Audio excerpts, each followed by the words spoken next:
சென்னைக்கு வந்த டயத்தில் 18 சாரதாம்பா தெருன்னு அங்கே தான் நாங்கள்லாம் குடியிருந்தோம். நானும் வசந்தபாலன், பிருந்தா சாரதி, மணி பாரதி, மேக்ஸிமம் எல்லாமே டைரக்டர்ஸு, பாலசக்திவேல். அந்த ரூமுக்கு வந்துட்டு போனவங்க கூட டைரக்டர் தான். அது மிக முக்கியமான ஒரு அறை எங்கள் லைஃப்பில். நான் பிருந்தா சாரதி அசிஸ்டண்ட்டாக சான்ஸ் கேட்டு வேலைக்கு போகிறதுக்கு முன்னாடி எதாவது பண்ணணுமே, எங்கள் பிழைக்கிறதுக்கு எதாவது பண்ணணும்னு சொன்னப்போ, கவிதையெல்லாம் எழுதுவேன், இவனை கொஞ்சம் பாருன்னு சொல்லி என்னை யார்கிட்ட அனுப்பி வச்சா அப்படின்னா, நந்தா பெரியசாமி கிட்ட குங்குமம் பத்திரிகையில் வேலை பார்த்து முடிச்சுட்டு உஷா பத்திரிகையில் வேலை பார்த்துட்டு இருந்தேன். அப்போ போய் பார்க்கறதுக்காக போனேன்.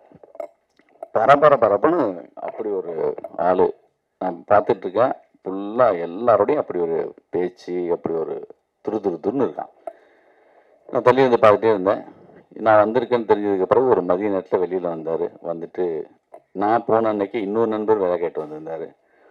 இருந்தாலும் என்ன பண்ணிட்டாருன்னா, வேலை கொடுக்கல, எனக்கு அன்னைக்கு கொடுக்க முடியல, சாப்பிட்றதுக்காக எல்லாமே போகிறாங்க பக்கத்தில் ஒரு ஹோட்டலுக்கு.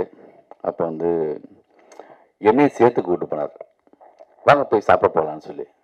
அன்னைக்கு போட்ட ஒரு சாப்பாடு இருக்குல்ல, நான் கூடவே நிற்கிறேன் எல்லாம் சொல்றது காரணம்னா, எந்த எதிர்பார்ப்பு இல்லாமல் அது சென்னையில் ஒரு நண்பன் பார்த்தப்ப கூட்டு போய் போட்ட அந்த சாப்பாடு இருக்குல்ல, அந்த நன்றி லைஃப் லாங் எனக்கு எப்பயுமே அது இருக்கும்.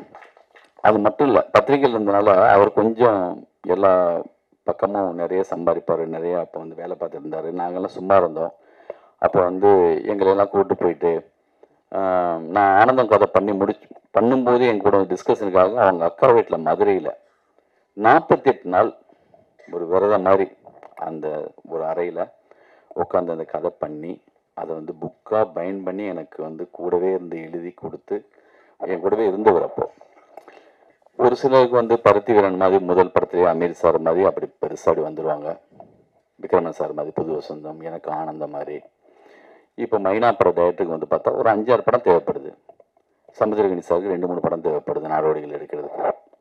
ஆனால் அந்த முயற்சி விடாமல் தொடர்ந்து ஓடிக்கிட்டே இருக்கிறது இல்லை.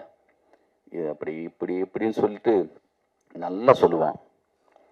எனக்கு என்னென்னா, முதல்ல அசிஸ்டன்ட் வந்தப்பெல்லாம் நான் நல்ல கதை சொல்லும்போது என்ன பயமுறுத்துவான். நல்ல கதை சொல்கிறாங்களே எடுக்க மாட்டாங்க அப்படிமா, எனக்கு பதட்டமாக இருக்கும். அதே மாதிரி ஒரு நல்ல இடத்துல போய் அசிஸ்டண்ட்டாக சேர்ந்ததுக்கு பிறகு ஒரு பெரிய கம்பெனியில் சேர்ந்தான். அப்போ ரூம் வருவான், வந்துட்டு சொல்லுவான், நீங்களாம் ரூம் பேசுவீங்க, நாங்கள் ரூம் போட்டு பேசுவோம் அப்படின்பா. நீங்களாம் பார்க்கில் தான் பேசுவீங்க, அந்த தீப் பார்க்கிலே ரூம் போட்டிருக்கேன்னு சொல்லுவான்.